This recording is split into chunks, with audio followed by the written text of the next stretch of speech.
Robert Kennedy Jr. shocked a lot of people with his recent endorsement of former President Trump, and he joins us tonight to talk about all of this. And, sir, it's good to have you on. Kamala Harris today pushing for lower taxes, less regulations for small business owners in New Hampshire. What did you make of that as a message and what it looked like? Yeah, I think, I agree with your assessment that it's inconsistent with her record. Yeah. And, what worries me is that we have not heard really any kind of coherent or consistent vision from Vice President Harris. We know, what her record was with the border. We know what her record is on censorship and surveillance. She recently said that Elon Musk was abusing his privilege of his right of free speech, and we know that it's not a privilege. Free speech is a right in this country, not a privilege. Yeah. And that Vice President Harris was also, or took the lead in gaslighting the country about President Biden's condition. She's trying to distance herself, apparently, from the policies that have brought this country record high inflation, yeah.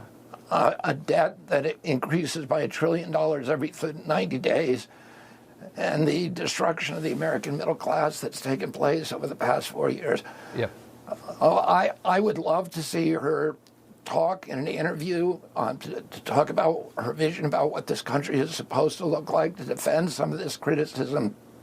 I don't like to sit and snipe at her. I would rather. I understand.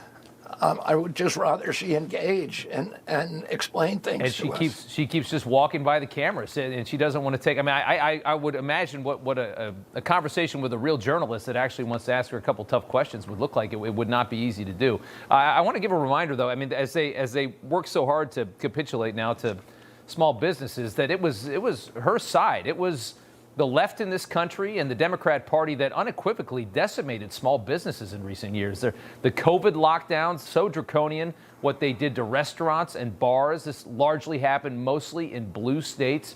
Small retailers shut down, small business revenues shifting to big box and online because of what they did to us during COVID. The assault on law and order that we saw and still see for the past few years, what that's done to businesses, all the looting. In a lot of these big cities, how many businesses have gone out?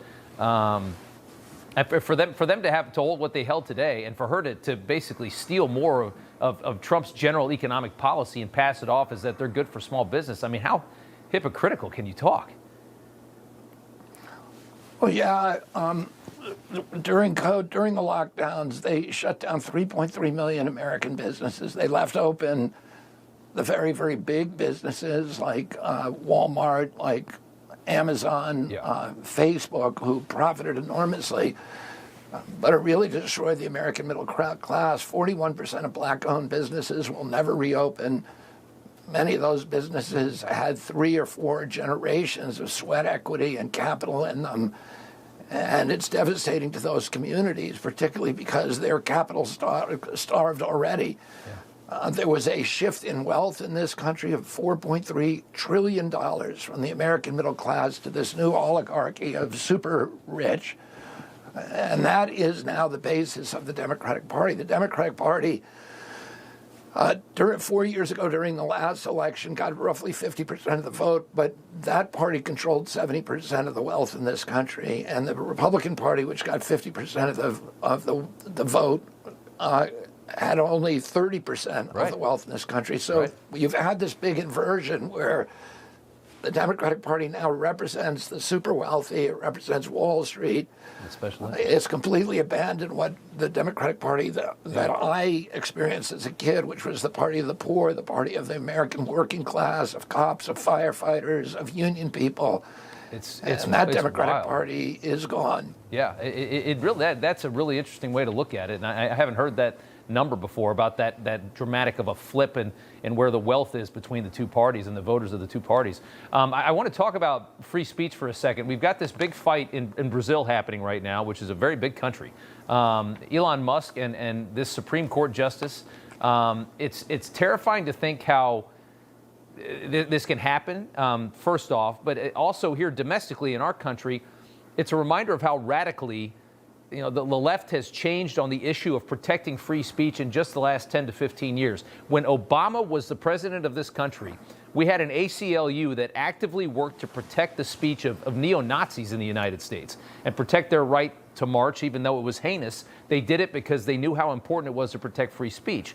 That is all gone now. And we're seeing this as a wave move across, that we need to now suppress speech if we don't like it.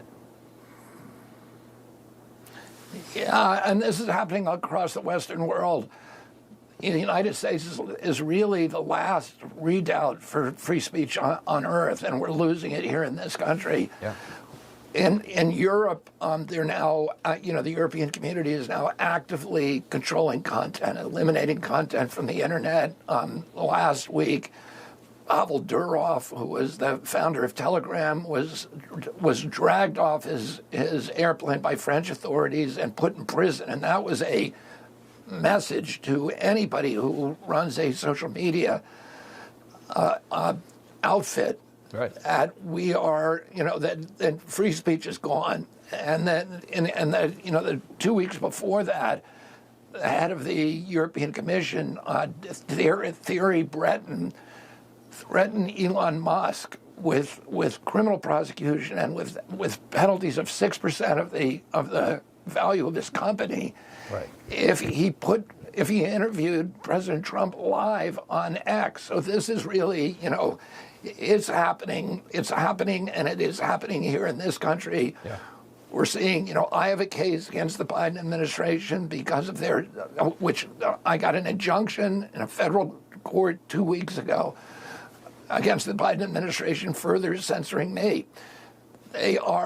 We know from those lawsuits and from the Missouri versus Biden lawsuit, from the Kennedy versus Biden lawsuit, from the Twitter files, that the Biden administration has been actively engaged in censorship. And last week, Mark Zuckerberg came forward and said, yes, the Biden administration pressured me to censor his political opponents.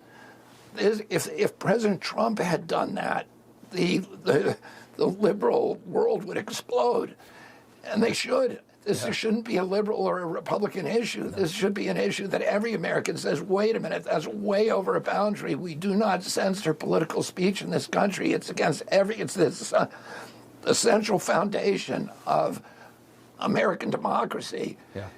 Is this idea that the free flow of information is the life, it's the water, the soil, the fertilizer of democracy, and when you start stifling it, democracy withers and dies. And There's never been a time in America, in history, where we look back and say the people who are censoring are the good guys. They're always the bad guys, and this administration and Vice President Harris in particular has been very clear that she believes that political speech should be censored in this country, and it's so strange to me, and that's one of that alone. How did they lose their way so would quickly? justify me supporting President Trump, because he knows what he knows he's against censorship. Well, it's a real existential thing. I mean, that's an honest existential threat to the country. Exactly. Of all the things they say are existential, that really is one. I don't know how we got so lost.